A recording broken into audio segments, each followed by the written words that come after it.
What if I told you that perfect, crisp, up and down jigging motion you've practiced for years is the exact reason you're not catching fish? It sounds crazy, I know, but today we're talking about rhythm. Not just any rhythm, but the one that screams fake to every walleye and perch in the lake. I'm going to show you the subtle difference between a lure that looks like a machine and one that looks like a meal. And trust me, there's a reason some days one guy on the boat catches everything, and it's not luck. It's all in the wrist. So, let me ask you before we even start. Do you believe there's such a thing as a magic rhythm? Let me know down below. Look, we all learn to jig the same way. Someone shows us that classic lift, drop, pause motion. It becomes muscle memory. We get into a groove on the boat or on the ice, and we think that consistency is the key to success. We do the same thing over and over, expecting a different result. But the fish down below, they see something very, very different. They don't see a wounded minnow. They see a pendulum, a robot, something that moves with a pattern that nature never, ever creates. And that unnatural pattern is a warning sign, not a dinner bell. Let's start with the biggest problem, the metronome mistake. 1, 2, 3, lift.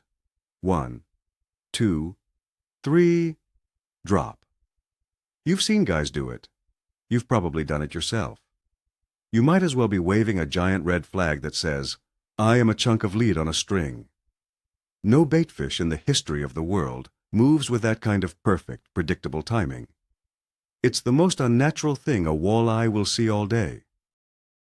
Now let's get into the fish's head for a second. Think like a walleye or a big jumbo perch. You're sitting near the bottom, conserving energy. You're an opportunistic predator. You are looking for the easiest possible meal. What does an easy meal look like? It looks weak. It looks injured. It looks confused. It does not look like an Olympic gymnast performing a flawless, repetitive routine. A dying or struggling baitfish is erratic. It will twitch, then pause. It will dart up a few inches, then flutter back down, completely still. It might sit on the bottom for 10 seconds without moving at all. Its movements are desperate and, most importantly, unpredictable. Your jig needs to tell that same story of struggle and weakness. Your constant rhythmic jigging does the opposite. It signals strength and awareness. To a fish, that perfectly timed jig looks like something that is healthy, alert, and in total control of its movements. It is not an easy target. In fact, its strange mechanical behavior might even be perceived as a threat, causing weary fish to move away from your lure, not toward it. So what is the fundamental solution? I call it controlled chaos. Your goal is to make that jig look like it's having the absolute worst day of its life. It should be unpredictable. It should look panicked, then suddenly tired, then panicked again. This is what triggers that deep-seated predator instinct in a walleye. It's all about breaking the pattern, not perfecting it. The first step to achieving this is to get rid of the big sweeping jig strokes. That 2-foot lift and drop, save it for when you're trying to attract fish from a distance. Once you think fish are near, your movements should become much smaller and more subtle. We're talking inches, not feet. Think nuance, not power. Now let's talk about the most powerful tool in your jigging arsenal, the pause. And I don't mean a 2-second pause. I mean a 10-second pause, a 15-second pause. So many bites, especially from big, cautious walleye, happen when the lure is completely still on the bottom or suspended. They watch that chaotic movement, then they see it stop, looking like it finally died. That is when they commit. Think about it like this. You're sitting on the couch, and a mouse scurries across the floor. You watch it. The second it stops, that's when you'd pounce. Walleye are the same way. The pause is the trigger. Your constant motion is just setting the stage for that critical moment of stillness. Here's a specific technique. I call it the stutter step. Instead of one smooth lift, Give the rod tip a couple of short, sharp pops, just little twitches with your wrist. Pop, pop, then let it fall and rest. This looks exactly like a baitfish trying to escape but failing. It is an absolutely irresistible signal to any predator watching from below. Another killer move is the tremble. After you let the jig hit the bottom, don't lift it. Just apply a tiny bit of pressure on the line and make your rod tip quiver. You're not even lifting the jig, you're just making it vibrate in the silt. This mimics a creature trying to bury itself or struggling in its last moments. It drives perch absolutely insane.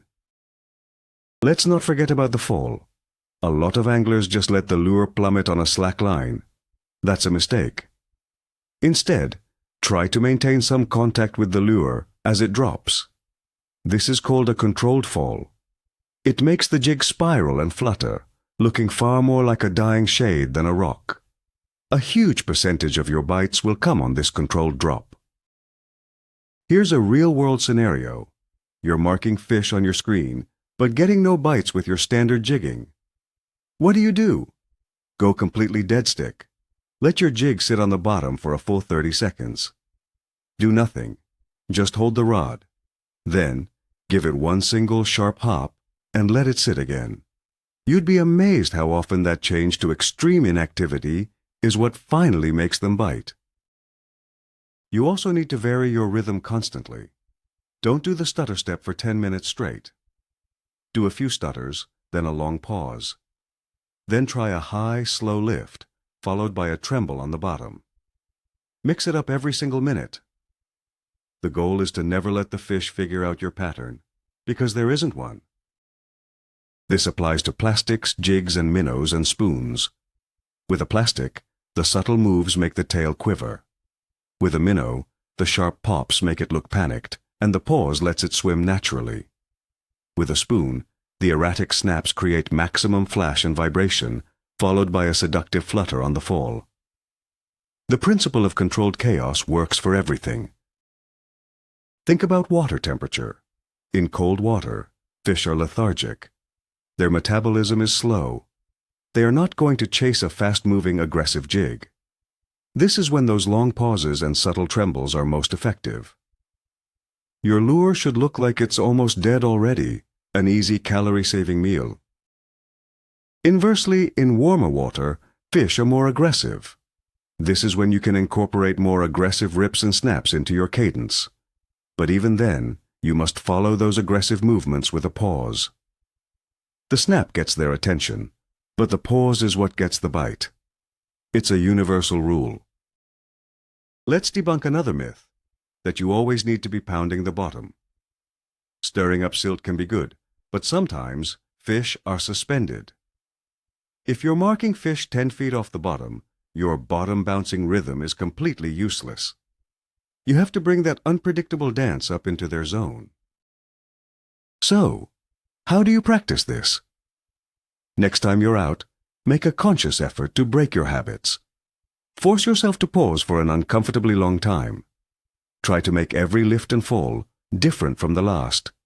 It will feel weird at first. It will feel wrong.